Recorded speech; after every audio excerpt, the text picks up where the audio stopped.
ওবায়দুল কাদের সাহেব বলেছেন শিক্ষা প্রতিষ্ঠান খুললে নাকি বিশৃঙ্খলা সৃষ্টি করবে একটি স্বার্থান্বেষী মহল। কিন্তু শৃঙ্খলাটা রেখেছেন কোথায় আপনারা? আজকে প্রধানমন্ত্রী যে ভাষায় কথা বলেন, এর চেয়ে জঘন্য কুশিক্ষা, এর চেয়ে জঘন্য মিথ্যাচার পৃথিবীতে আর কিছু হতে পারে বলে আমার মনে হয় না। আপনি নিজে বলেছেন আপনার মায়ের হাতে ভাত খেয়ে যারা গিয়েছে তারাই আপনার পিতার হত্যাকাণ্ডের সঙ্গে জড়িত। তো সেই অশিক্ষিত, সেই বেঈমান, সে মোনাফেকদের দলের নেত্রী আপনি। এই কুশিক্ষা দিতে চান বলেই শিক্ষা প্রতিষ্ঠান খোলেন না। শিক্ষা প্রতিষ্ঠান খুলতে চান না এই ভয়ে যে ঢাকা বিশ্ববিদ্যালয়ে অছাত্র যারা রয়েছে, যারা ওইখানে বসে মাদক ব্যবসা বাণিজ্য সহ সমস্ত কুকীর্তি করে, তারা যাতে না করতে পারে। শিক্ষা প্রতিষ্ঠান খোলেন না এই ভয়ে যে এটা খুললে পরে আপনার নিয়োগকৃত ভাইস চ্যান্সেলররা এবং ছাত্রলীগের নেতারা টেন্ডারের টাকা ভাগাভাগি নিয়ে মারামারি করবে, সেইটা যাতে না হয় সেই কারণে শিক্ষা প্রতিষ্ঠান খোলার দাবি সারা বাংলাদেশের সকল অভিভাবকের। কিন্তু যারা আজকে দায়িত্বে রয়েছেন তারা চান না শিক্ষা প্রতিষ্ঠান খোলা হোক। তারা গতকালকেও বলেছেন, আওয়ামী লীগের সাধারণ সম্পাদক, ছোটবেলায় পুঁথিপাঠ শুনতাম নানা বাড়িতে গেলে, লাখে লাখে সৈন্য মারে কাতারে কাতার, সুমার করিয়া দেখি 5,500,000। শোনেন না এই পুঁথি? যারা একটু তাদের এরকম পুঁথিপাঠ করে দুজন আছে আওয়ামী লীগের। একজন হচ্ছেন সম্মানিত সাধারণ সম্পাদক ওবায়দুল কাদের সাহেব, যিনি একসময় কিছুদিনের জন্য জাসদেও ছিলেন, এখন আওয়ামী লীগ করেন।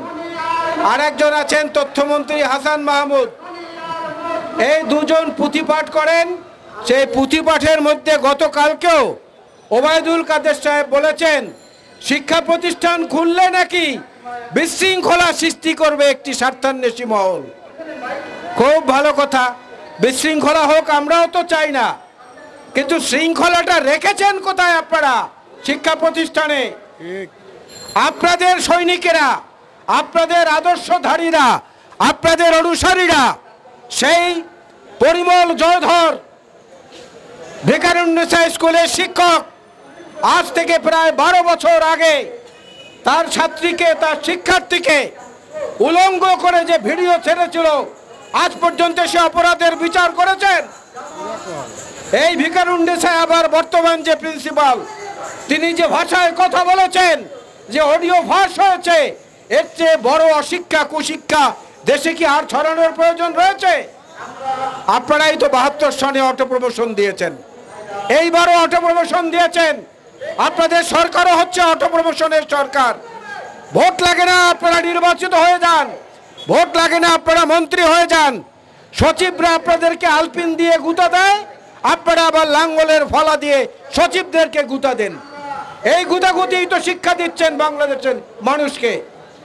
আজকে সুশিক্ষা বলতে কিছু নেই, কুশিক্ষায় ছেয়ে গেছে সারা দেশ। আজকে প্রধানমন্ত্রী যে ভাষায় কথা বলেন, এর চেয়ে জঘন্য কুশিক্ষা, এর চেয়ে জঘন্য মিথ্যাচার পৃথিবীতে আর কিছু হতে পারে বলে আমার মনে হয় না। আপনি নিজে বলেছেন আপনার মায়ের হাতে ভাত খেয়ে যারা গিয়েছে তারাই আপনার পিতার হত্যাকাণ্ডের সঙ্গে জড়িত। তো সেই অশিক্ষিত, সেই বেঈমান, সে মোনাফেকদের দলের নেত্রী আপনি। এই কুশিক্ষা দিতে চান বলেই শিক্ষা প্রতিষ্ঠান খোলেন না। শিক্ষা প্রতিষ্ঠান খোলেন না এই ভয়ে যে আবার কখন ভ্যাট বিরোধী আন্দোলনে আমাদের সন্তানরা রাস্তায় নেমে পড়ে আপনার সিংহাসন টলিয়ে দেবে। শিক্ষা প্রতিষ্ঠান খুলতে চান না এই ভয়ে যে আপনার হত্যাকাণ্ডের বিচারে কোনো পক্ষপাতিত্ব হলে সেটার বিরুদ্ধে আবার শিক্ষার্থী সমাজ রুখে দাঁড়াবে এই ভয়ে। শিক্ষা প্রতিষ্ঠান খুলতে চান না এই ভয়ে যে ঢাকা বিশ্ববিদ্যালয়ে অছাত্র যারা রয়েছে, যারা ওইখানে বসে মাদক ব্যবসা বাণিজ্য সহ সমস্ত কুকীর্তি করে, তারা যাতে না করতে পারে। শিক্ষা প্রতিষ্ঠান খোলেন না এই ভয়ে যে এটা খুললে পরে আপনার নিয়োগকৃত ভাইস চ্যান্সেলররা এবং ছাত্রলীগের নেতারা টেন্ডারের টাকা ভাগাভাগি নিয়ে মারামারি করবে, সেইটা যাতে না হয় সেই কারণে আমরা বুঝি। কিন্তু এই জন্য একটা জাতিকে অশিক্ষিত করে দিনের পর দিন, মাসের পর মাস, বছরের পর বছর অন্ধকারে রাখা চলবে না। নাজিমুদ্দিন আলম বলেছেন জিয়াউর রহমান সম্পর্কে আপনি যে কথা বলেছেন, আমি এটার বিপক্ষে কিছুই বলতে চাই না। আমি শুধু একটা কথাই বলতে চাই, পাগলের মাথা খারাপ হয়েছে। পাগলের যদি মাথা খারাপ হয়, তাহলে যেসব কথাবার্তা বা যেসব আচার আচরণ হচ্ছে আওয়ামী লীগের নেতৃবৃন্দের মুখ থেকে আজকাল সেসব কথাই বেরোচ্ছে। এই অশিক্ষা কুশিক্ষার মধ্যে শিক্ষা প্রতিষ্ঠান খুললে এগুলো হয়তো কিছুটা দূর হবে, এই আতঙ্কে আপনাদেরকে পেয়ে বসেছে। আপনারা নিশ্চিত থাকতে পারেন, শিক্ষা প্রতিষ্ঠান খুললে অভিভাবকরা খুশি হবে, দেশের বৃহত্তর জনগোষ্ঠী খুশি হবে, সমাজ উপকৃত হবে। এটা যত না খুলবেন, যত দেরি করবেন, জনগণ অত বিক্ষুব্ধ হবে।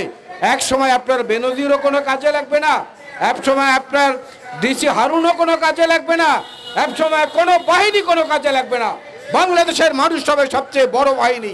কারণ আপনার ভাষায় জিয়াউর রহমানের মরদেহ যদি ওই কফিনে না থেকে থাকে, যদি ওই চন্দ্রিমা উদ্যানে জিয়া উদ্যানে না থেকে থাকে, তাহলে সেই ভুয়া মরদেহের জন্যই যদি 20-25 লক্ষ লোক জমায়েত হতে পারে জানা যায়, তাহলে বোঝেন বেগম খালেদা জিয়া যদি একবার ওই ফিরোজা ভবনের সাথে দাঁড়িয়ে একটা মাইকে একটা কণ্ঠে চিৎকার দেয়, কত লক্ষ মানুষ জমা হবে চিন্তা করে দেখেন। শিক্ষা প্রতিষ্ঠান খুলে দেওয়া হলে ছাত্র, শিক্ষক, অভিভাবক একত্রিত হয়ে এদেশের গণতন্ত্র ফিরিয়ে আনার জন্য, মানুষের মৌলিক অধিকার ফিরিয়ে আনার জন্য লড়াই সংগ্রাম করবে।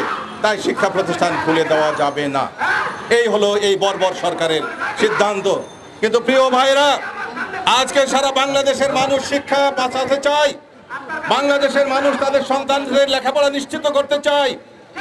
আর এই চাওয়াকে সমৃদ্ধ করে আমরা জাতীয় ছাত্র শিক্ষক অভিভাবক ফোরামের ব্যানারে আগামী দিনে দুর্বার আন্দোলন গড়ে তুলব, যে আন্দোলনের মধ্য দিয়ে আমাদের শিক্ষা ব্যবস্থা ফিরে আসবে, যে আন্দোলনের মধ্যে দিয়ে মানুষের মৌলিক অধিকার ফিরে আসবে, যে আন্দোলনের মধ্যে দিয়ে এই ভোটারবিহীন সরকারের পতন ঘটবে।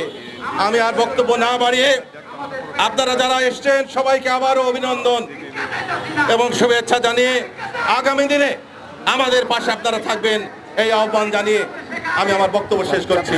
আসসালামু আলাইকুম।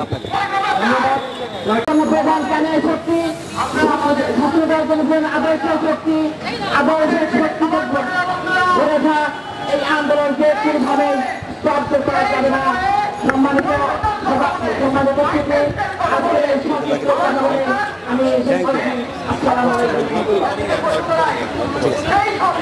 কিছুক্ষণ এটা তো রিপন ভাই অনেক কষ্ট করছে, অনেকক্ষণ ধরছে, এখনো তো ধরে গেছে।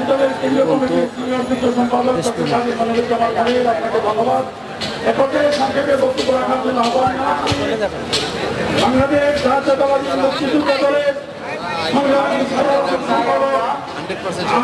আমাদের পেটে যখন ঘুমাইতে পারি না আমরা, যখন আমাদের পেটে খাওয়ান চলে না, যখন আমরা আমাদের কাজ করতে পারি না, এই সরকার